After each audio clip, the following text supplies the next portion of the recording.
In a quiet, misty village nestled between rolling hills, there lived an old clockmaker named Emory. His tiny workshop stood at the edge of the town square, its wooden sign etched with the words, "Time kept true." For decades, Emory had been the heartbeat of the village, repairing clocks and crafting intricate timepieces that ticked steadily in nearly every home. But what few knew was that Emory's passion for time had a deeper, quieter purpose. Behind his workshop, hidden from view, was a magnificent garden. This wasn't an ordinary garden of flowers and vegetables. Emory called it the Garden of Hours. Each plant in the garden was tied to a memory, a moment frozen in time. The roses bloomed with the scent of laughter. Lavender hummed softly with melodies of lullabies, and the great oak in the center whispered the voices of long-lost friends. Each evening, after the last customer left, Emory would step into the garden with a small brass key in hand. He would unlock a compartment in one of his clocks, a secret space where he kept tiny capsules, each holding a grain of sand infused with a cherished moment.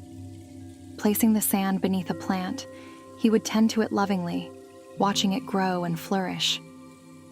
The garden was his way of preserving time, not in the rigid ticking of gears, but in the living, breathing essence of life itself. One chilly autumn morning, a young girl named Clara entered his shop, clutching a broken pocket watch. It was an old thing, battered and scratched, but her hands cradled it as though it were priceless. "Can you fix this?" she asked, her voice small but hopeful. Emory took the watch gently, examining it. "It's seen better days," he said with a kind smile. "But I'll do my best." As he worked, Clara watched him intently. "It belonged to my mother," she said after a moment. "She used to say it ticked in time with her heartbeat.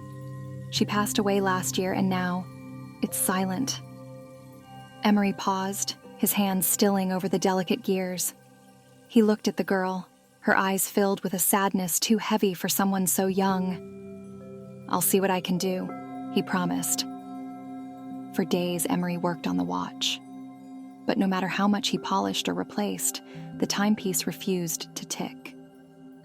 It was as though it, too, mourned the loss of Clara's mother. Frustrated, he turned to the only place he knew might hold an answer: the Garden of Hours. That night, Emory wandered among the glowing plants, the air humming with whispers of the past.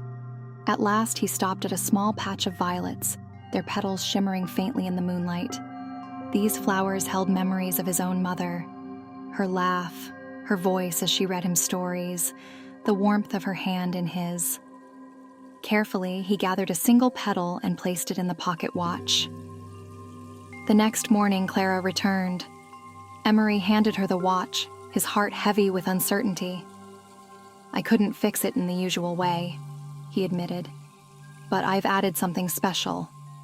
Listen closely." Clara held the watch to her ear. For a moment, there was silence. Then, faint but unmistakable, she heard the steady, gentle tick. Her eyes widened, and tears welled up as she pressed the watch against her chest.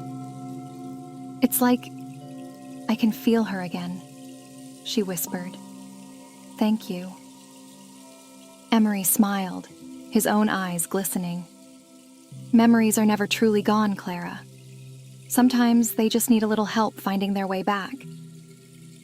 As she left, the old clockmaker stood at the doorway, watching her disappear into the village mist. Then, with a deep breath, he turned back to his garden.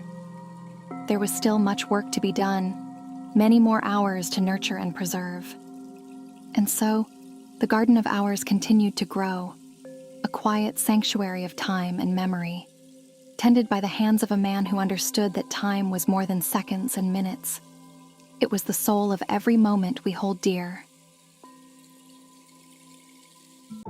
Thank you for joining me today. I'm Serena, and I share enchanting short stories and discuss topics that invite you to ponder the intricacies of human nature and reality. If you enjoy my content, please like, subscribe, and share your thoughts in the comments. Hope to see you next time.